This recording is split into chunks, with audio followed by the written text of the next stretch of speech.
Radio Claret América presenta Sediento de ti, la palabra, fuente de vida, con el sacerdote misionero claretiano, Tony Díaz. Reflexiones diarias del Evangelio. Aquí iniciamos. Bienvenidos, hermanos, a nuestras reflexiones bíblicas, a las lecturas del día. Hoy es lunes de la 33ª semana del tiempo ordinario. Lunes de la 33ª semana del tiempo ordinario. Ya estamos a fines prácticamente del año litúrgico 2020 para comenzar el nuevo año litúrgico 2021 con la temporada de Adviento. Y las lecturas, la primera lectura saldrán en las siguientes 2 semanas del libro del Apocalipsis, que es un libro que tiene estas tendencias milenistas, tendencias de fines de tiempo. Habla mucho acerca de la segunda venida de Jesucristo, y todo esto no es ningún accidente que se escojan de este libro de Apocalipsis por la cuestión de que estamos a fines del tiempo del año litúrgico de la Iglesia. Muy bien, la primera lectura de hoy viene del libro de Apocalipsis, capítulo 1, versículos 1 al 4 y capítulo 2, versículos 1 al 5.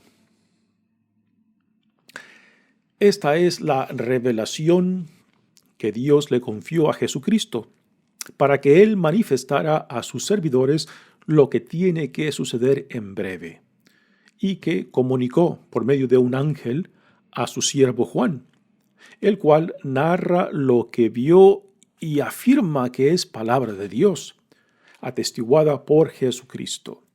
Dichosos los que lean y escuchen la lectura de esta profecía y hagan caso de lo que en ella está escrito, porque el tiempo señalado está cerca. Yo, Juan, les deseo la gracia y la paz a las 7 comunidades cristianas de la provincia de Asia, de parte del que es, del que era, del que ha de venir, y de parte de los 7 espíritus que están ante su trono.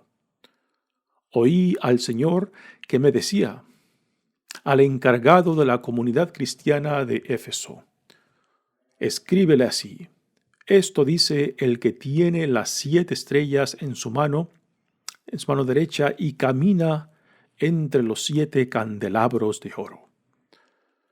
Conozco tus obras, tu esfuerzo y tu paciencia.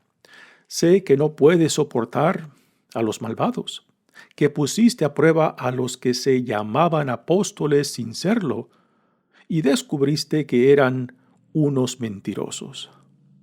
Eres tenaz, has sufrido por mí y no te has rendido a la fatiga.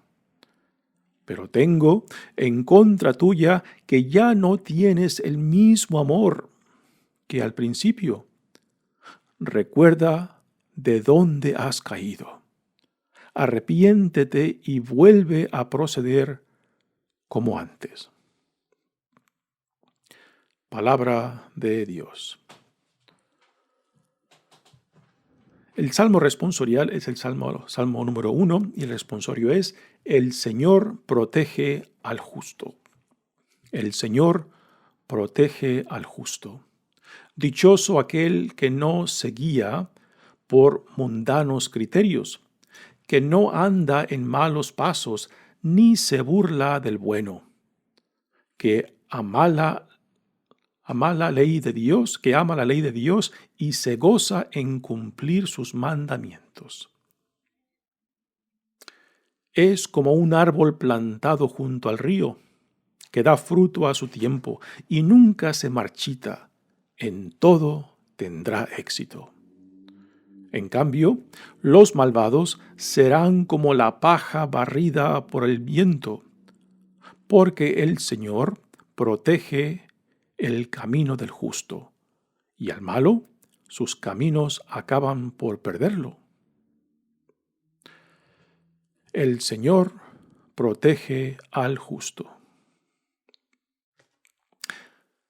El Evangelio viene de Lucas capítulo 18 versículos 35 al 43. En aquel tiempo, cuando Jesús se acercaba a Jericó, un ciego estaba sentado a un lado del camino, pidiendo limosna.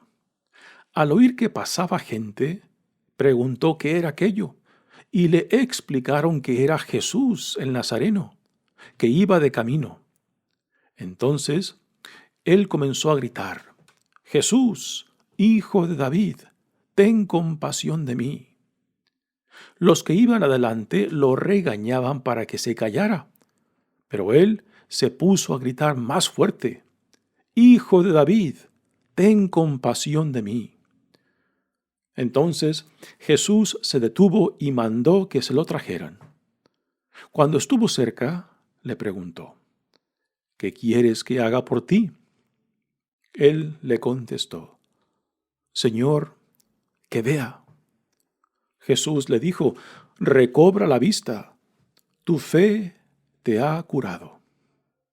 Enseguida, el ciego recobró la vista y lo siguió, bendiciendo a Dios.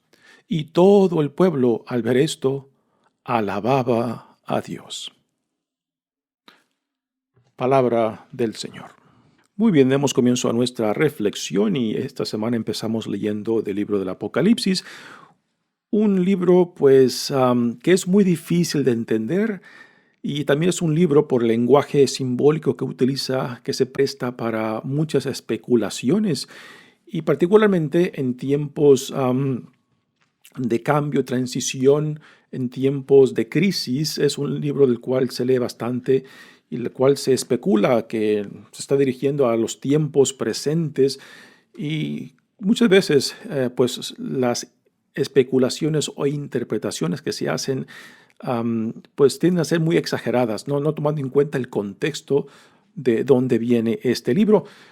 En este libro, que fue escrito para 7 comunidades de Asia Menor, de lo que hoy en día es la parte occidental de Turquía, donde se encontraban 3 comunidades, 3 iglesias, y en este libro tenemos 7 cartas dirigidas a estas 7 iglesias.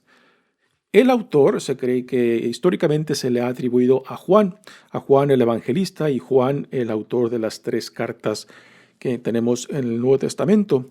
Pero hoy en día se sabe y se dice, particularmente por los biblistas, especialistas en el Nuevo Testamento, de que el Juan que se menciona en este libro no es el mismo del Evangelio, ni tampoco el mismo de las cartas que tenemos en el Nuevo Testamento, de que quizás este Juan haya sido un judío de Palestina, que quizás a causa de la persecución, a causa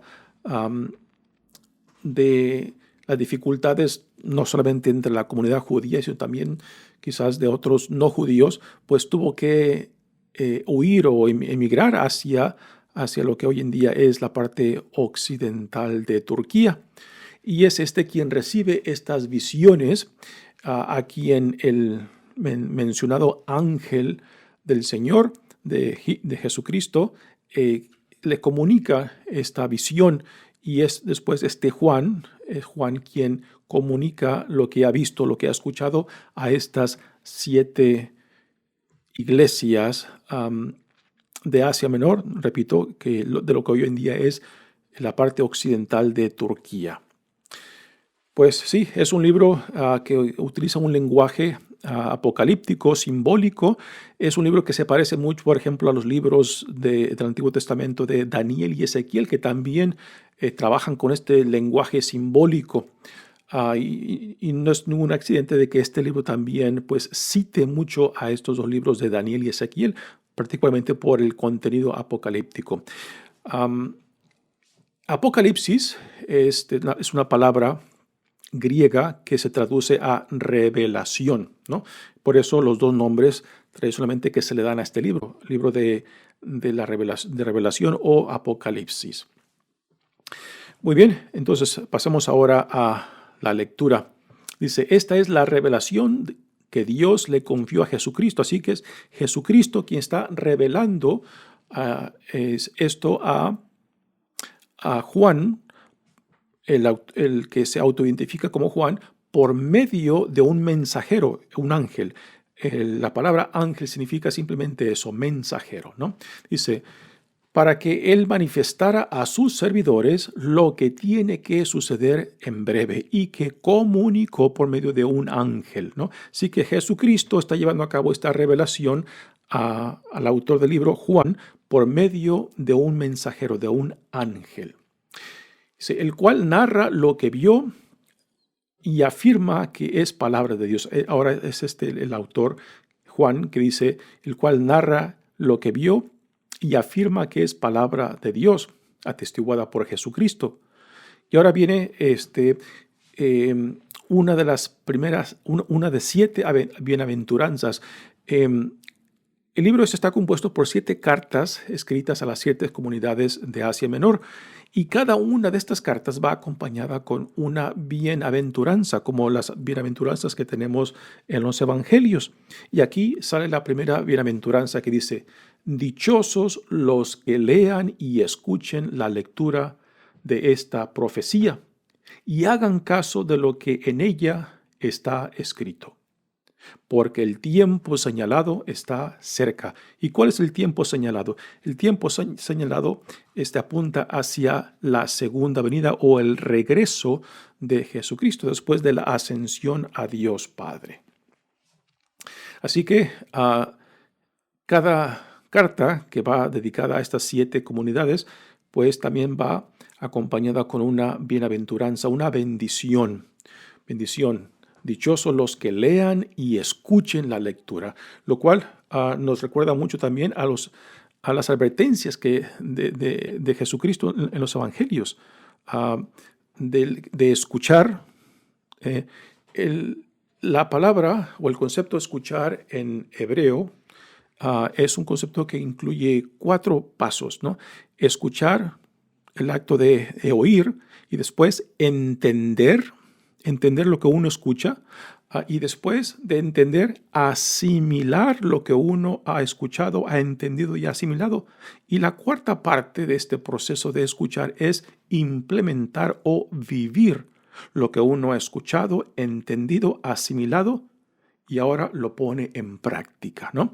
Así que por eso esta bienaventuranza dice, dichoso aquel que escucha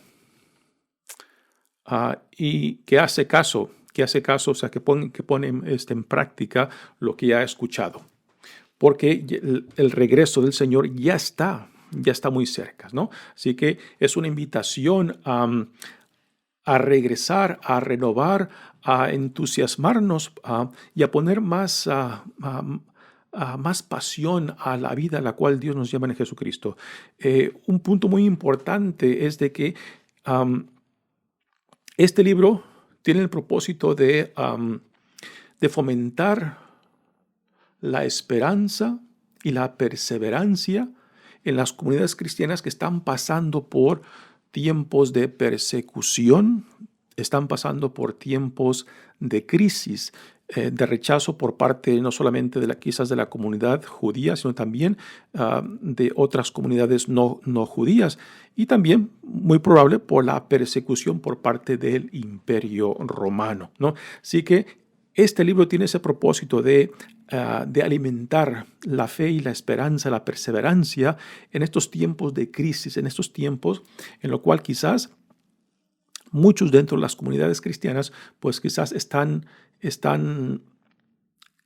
haciéndose tibios en la fe, lo cual será una de las críticas en esta primera carta a la comunidad de Éfeso. Son 7 las cartas que se escriben a 7 comunidades. ¿Cuáles son las 7 comunidades? Las 7 comunidades a las cuales se dirigen Juan, el autor, es a la comunidad de Éfeso, después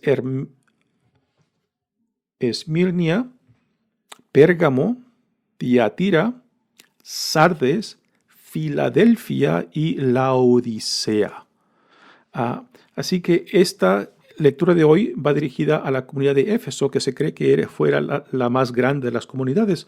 Ya mañana escucharemos la carta dirigida a la de Esmirna, pero hoy es a Éfeso, que es la primera de las 7 y quizás la más grande de las 7 comunidades, ¿no? Dice, yo, Juan, les deseo la gracia y la paz a las 7 comunidades cristianas de la provincia de Asia, de parte del que es, del que era y del que ha de venir. Esta es una fórmula muy judía de hablar de Dios, el Dios en el pasado, en el presente y en el futuro, ¿no? También esta es la fórmula que se utiliza en el libro de la Carta a los Hebreos, en donde tiene esta fórmula muy, muy judía de hablar de Cristo del pasado, el presente y futuro. Dice, y de parte de los 7 espíritus que están en su trono, oí al Señor que me decía, al encargado de la comunidad cristiana de Éfeso, escríbele así. Así que aquí Juan está recibiendo la revelación de Jesucristo por medio de un ángel.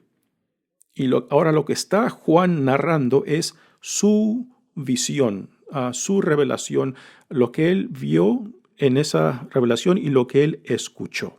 Y ahora lo comunica en esta primera carta a Éfeso. Dice, esto dice el que tiene las 7 estrellas en sus manos, en su mano derecha, y camina entre los 7 candelabros de oro.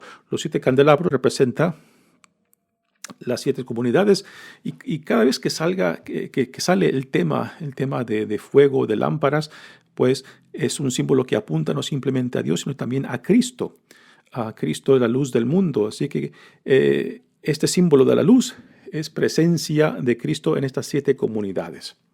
Dice, conozco tus obras. Ahora, el autor está afirmando las cosas positivas y buenas que él reconoce en esta comunidad de Éfeso. Reconozco tus obras, tu esfuerzo y tu paciencia. Así que esta es una forma muy interesante que podemos aprender mucho en cómo podemos ayudar a otros, no solamente por medio de cartas, de escritos, sino también por medio de conversaciones, ¿no? Para que la oportunidad de que la otra persona te pueda escuchar y no se ponga a la defensiva, pues primero busca los lados positivos, busca los aspectos positivos, busca lo que hay de bueno, y no falsamente, sino verdaderamente, honestamente, sacar en alto las partes de la vida que son buenas, positivas y que son dignas de reconocer y de alabar en la persona. Porque si uno empieza con la crítica, si uno empieza con lo negativo que tú ves en otra persona, pues fácilmente la otra persona se va a poner a la defensiva y simplemente no te va a escuchar, ¿no? Así que aquí la táctica que utiliza en la carta el autor Juan, lo cual también San Pablo lo utiliza en sus cartas, es de reconocer, de alabar, de afirmar lo bueno y positivo que hay en ellos. ¿Para qué? Para que abran su mente, su corazón, abran su espíritu para lo que viene después, la crítica, en lo que tienen que crecer, en lo que tienen que mejorar. Dice, sé que no puedes soportar a los malvados, que pusiste a prueba a los que se llamaban apóstoles sin serlo. Aquí quizás haga referencia a los diferentes misioneros que se autodesignaban y que iban promoviendo algo diferente que las enseñanzas que habían recibido por parte tanto de Pablo y como de los otros apóstoles, ¿no? Y que en este tiempo formativo del cristianismo, pues había una diversidad de creencias. Y no fue hasta el tercer o cuarto siglo donde se empieza a consolidar la enseñanza, la doctrina de la iglesia. Pero en los primeros 300 años, pues había mucha confusión en decidir cuál es lo oficial, lo autoritario acerca de Jesucristo, ¿no? Y pues mientras se consolida la doctrina, la enseñanza, particularmente centrada y construida sobre el testimonio de los apóstoles y la enseñanza de los apóstoles y la autoridad de los apóstoles, pues también existieron varias controversias, también herejías, y fueron tiempos pues muy difíciles hasta que no se logra definir, y todavía después del siglo IV pues la doctrina de la iglesia va creciendo, va adquiriendo más solidez, más forma, pero repito, en los primeros 300 años son años de formación, en lo cual hay diferentes voces que quieren certificar quién es Cristo y su significado, ¿no? Así que aquí esta comunidad de Éfeso pues había hecho combate, había luchado contra los falsos profetas, los falsos apóstoles, ¿sí? Y descubriste que eras descubriste que eran unos mentirosos. Eras tenaz, le dice. Has sufrido por mí y no te has rendido a la fatiga. Así que todo esto es para afirmar y reconocer lo bueno que hay en ellos. Ahora viene la crítica, ¿no? Así que todo esto positivo, todo esto de halagarlos, pues va preparándolos para que puedan ahora escuchar la crítica, que es dura, dice. Pero tengo en contra tuya que ya no tienes el mismo amor que en el principio, que en cierta manera se han enfriado, que ahora están tibios, ¿no? Y las palabras que utiliza son muy significantes, de que te has olvidado del primer amor, de que ya no tienes la misma pasión, ¿no? Si tú puedes recordar la primera vez que te enamoraste, ¿no? La pasión, el amor, los sentimientos, pues casi siempre la primera experiencia del enamoro son experiencias que nos marcan nuestras vidas. Y aunque quizás esa relación no continúa para el futuro, pues ese primer amor, en cierta manera, como que deja grabado en nosotros un cierto ideal, ¿no? Después al cual vamos pidiendo las otras experiencias del amor, ¿no? Y no que sea perfecto, sino que simplemente fue el primer amor, ¿no? Y así que la crítica de Jesucristo a esta comunidad de Éfeso es de que se han enfriado, se han hecho tibios, y ahora Cristo, por medio de Juan, les recuerda que regresen a la intensidad de ese amor, que regresen a la fidelidad, que regresen al ardor del Espíritu que primero los selló cuando fueron llamados en Cristo, ¿no? Muy bien, recuerda de dónde has caído, les dice, arrepiéntete y vuelve a proceder como antes. O sea, regresa a tu primer amor, regresa a la intimidad, a la confianza, regresa al compromiso. Muy bien, pasamos ahora al Evangelio de hoy. Este Evangelio es narrado en los 3 Evangelios de Mateo, Lucas y Marcos. En este Evangelio de Lucas tenemos a un ciego en el camino. En Mateo son 2 ciegos. En Marcos es 1, pero la narración es mucho más detallista que aquí en Lucas. Y ya lo sacaré en alto el significado de esa diferencia. Dice, en aquel tiempo, cuando Jesús se acercaba a Jericó, Jericó está como a 25 kilómetros de Jerusalén hacia el río Jordán. En tiempos de Jesús ya Jericó prácticamente era un pueblo abandonado, pero parece que era un camino muy traficado de la gente que iban de la parte norte hacia Jerusalén y tenían que pasar por Jericó. Y en el camino se encontraba un ciego. No se nos dice el nombre del ciego. En Marcos creo que sí se nos menciona Bartimeos. Bartimeos se le da el nombre a este ciego. Así que el ciego está pidiendo limosna al lado del camino y escucha a la muchedumbre que va pasando y empieza a preguntar, ¿qué es lo que pasa? ¿Por qué hoy escucho tanto ruido, no? Y la gente le dice que es Jesús el Nazareno que va pasando. Y cuando el ciego escucha que es Jesús el Nazareno, pues él empieza a gritar. De seguro el ciego ha escuchado acerca de Jesús el Nazareno, un hombre en quien el poder de Dios se manifiesta, ¿no? Y él, pues estando ciego, teniendo que vivir de otros, pues ahora no pierde la oportunidad de pedirle a Jesús que lo sane, y empieza a gritarlo. Y empieza a gritarle y le dice: Jesús, hijo de David, ten compasión de mí. El título con la cual el ciego le llama a Jesús es un título muy significante, porque está reconociendo que Jesús es el Hijo de David, el cual es un título mesiánico. Y es interesante que este ciego, que no puede ver físicamente, pero sí reconoce quién es Jesús. Y sin embargo, aquellos que sí pueden ver, aquellos que sí conocen la Escritura, la tradición, las profecías, son los que no ven, son los que permanecen ciegos. Y este ciego, en su ceguez física, reconoce la identidad y la autoridad de Jesús. Entonces, él comenzó a gritar: Jesús, hijo de David, ten compasión de mí.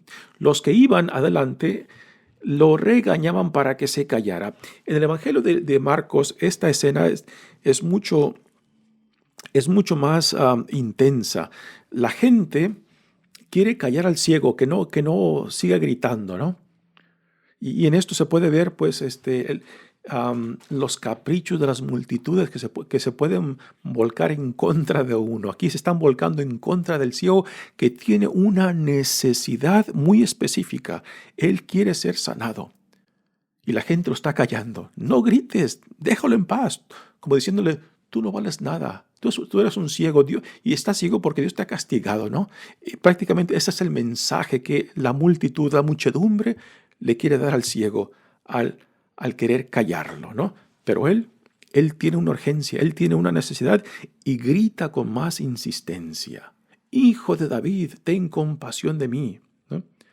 Ahora, en el Evangelio de Marcos, aquí Jesús se detiene y le dice a la gente que lo llamen. Y después esa misma gente que lo estaba callando ahora le dice: ánimos, ven que te llama. Así que en el Evangelio de Marcos, esta escena tiene mucho más información, más detalles, y saca a releve algo interesante, de que hemos de llevar mucho cuidado de no dejarnos llevar por las multitudes, por la muchedumbre, porque las multitudes y la muchedumbre son muy caprichosas. En un momento te quieren callar y en otro momento te quieren levantar, darte ánimos, ¿no? Y vivir del capricho de las multitudes y vivir del capricho de la muchedumbre a veces es no solamente irritante, pero es frustrado. Por eso, la gran necesidad de identificar claramente quién soy yo ante Dios, para que nadie más me defina, para que nadie más me diga quién soy o a lo que soy llamado. Si yo, por gracia de Dios, me doy cuenta que soy un hijo, una hija amada de Dios, ¿no? Y que esta es mi identidad y dignidad, entonces no dejar que nadie me defina, sino todo lo contrario, aferrarme a lo que Dios me dice quién soy y a lo que soy llamado, ¿no? Si este ciego se hubiera dejado llevar por el capricho de esta muchedumbre, de esta multitud, que primero lo calle y ahora después lo está animando, ¿no? Pues se hubiera quedado sin nada. Pero este ciego, sabe quién es y sabe lo que quiere. Y esto es lo que, a fin de cuentas, esta insistencia, esta perseverancia es lo que llega a los oídos de Jesús, que le dice: llámenlo, ¿no? Y después el ciego va ante Jesús y Jesús le pregunta: ¿qué quieres que haga por ti? ¿Qué pregunta? ¿Eh?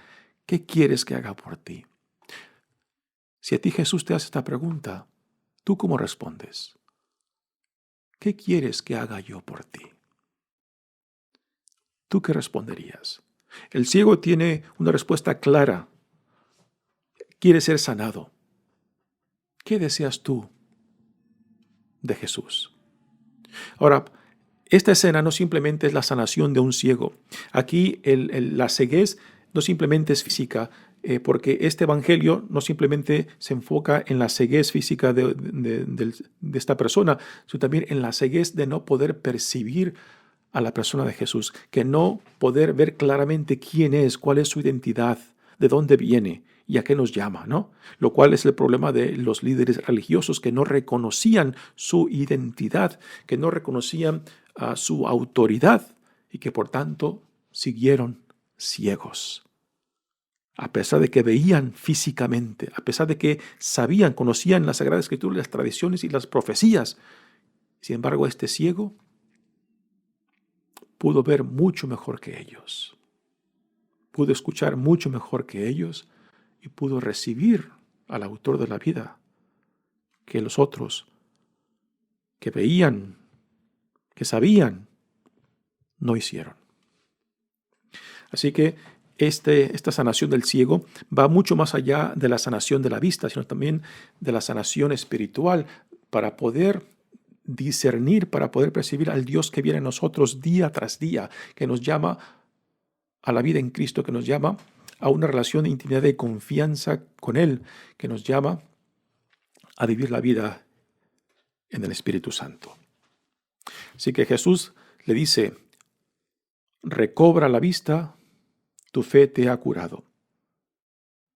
Y enseguida el ciego recobró la vista y ahora viene a lo espectacular, ¿no? No solamente queda sanado, sino después empezó a seguir a Jesús como discípulo. Así que la sanación es mucho más que física. Es también espiritual, es también existencial, porque ahora este hombre que antes era ciego, ahora se compromete a seguir a Jesús, ¿no? ¿Y cuál es el llamado de todos? Que toda la gracia que viene de Dios no simplemente es para nosotros, sino también para nosotros y para que por medio de otros también otros lleguen a conocer a Dios y al conocerlo amarlo y al amarlo servirlo. Muy bien, hermanos, mi nombre es Padre Tony Díaz, misionero claretiano. Un bello evangelio que debe de retarnos a nosotros cuando Jesús le hace la pregunta a este ciego: ¿qué quieres que haga yo por ti? ¿Y hasta qué punto estás dispuesto a seguirlo cuando Dios te concede lo que le pides? ¿Te quedas simplemente con la gracia que has recibido y se queda en ti? ¿O se convierte en instrumento para otros también, para que otros lleguen a conocer a Dios, y al conocerlo, amarlo y al amarlo, servirlo? Que Dios los bendiga. Radio Claret América presentó Sediento de ti, la palabra. Fuente de vida. Sus comentarios son importantes. Contáctenos en radioclaretamerica@gmail.com.